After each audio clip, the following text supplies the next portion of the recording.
चीन की हिंद महासागर में हिमाकत तेजी से बढ़ती जा रही है, जिसे देखते हुए भारत सरकार भी एक्शन में आ गई है। प्रधानमंत्री नरेंद्र मोदी की सरकार ने इस महीने 2 न्यूक्लियर पावर्ड अटैक सबमरीन बनाने की मंजूरी दे दी है।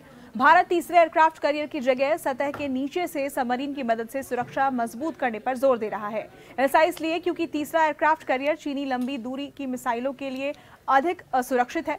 चीन का हिंद महासागर में इंटरेस्ट लगातार बढ़ता जा रहा है और साल 2023 से हर महीने हिंद महासागर क्षेत्र में कम से कम 10 चीनी युद्धपोत, बैलिस्टिक मिसाइल ट्रैकर और निगरानी जहाज भी मौजूद हैं। हिंदुस्तान टाइम्स की रिपोर्ट के मुताबिक भारत सरकार ने नेवी को ये 2 न्यूक्लियर सबमरीन बनाने की इजाजत दी है। इन दोनों सबमरीन का निर्माण भारत में ही स्वदेशी तकनीक से होगा। सुरक्षा एजेंसियों का दावा है कि अभी भी चीनी निगरानी जहाज जियांग यांग होंग 3 मॉरिशस के तट पर बैलिस्टिक मिसाइल ट्रैकर युआंग वांग सात के साथ बंगाल की खाड़ी के दक्षिण में चेन्नई के तट पर है।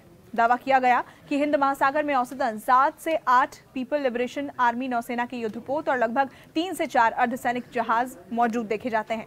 उम्मीद जताई जा रही है कि पीएलए अपने टास्क फोर्स के लिए लंबी दूरी की गश्त की योजना के साथ साथ संख्या में बढ़ोतरी भी कर सकती है। तो इस पर सवाल ये कि भारत की तैयारी क्या है। देखिए, भारत के पास पहले से ही इंडो पैसिफिक में गश्त करने वाली 2 परमाणु बैलिस्टिक मिसाइल पनडुब्बियां हैं।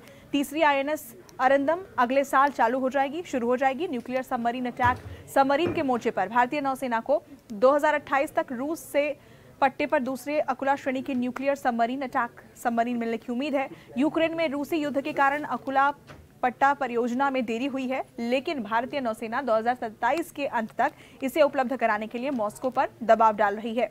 भारतीय नौसेना के लिए 2 न्यूक्लियर सबमरीन की मंजूरी भारतीय रणनीतिक प्राथमिकताओं में बदलाव को भी दर्शाती है। भारत के लिए पाकिस्तान मुख्य खतरा नहीं है, मुख्य विरोधी नहीं है और जमीन और समुद्र पर मुख्य जो सैन्य खतरा है वो चीन से है और इसी लिहाज में भारत अब आगे कदम बढ़ाते हुए दिखाई भी दे रहा है। ये पूरी जानकारी आपको कैसी लगी हमें कमेंट सेक्शन के जरिए बताएं। ऐसी ही बाकी खबरों से अपडेटेड रहने के लिए न्यूज़ 18 इंडिया के यूट्यूब चैनल को सब्सक्राइब जरूर करें।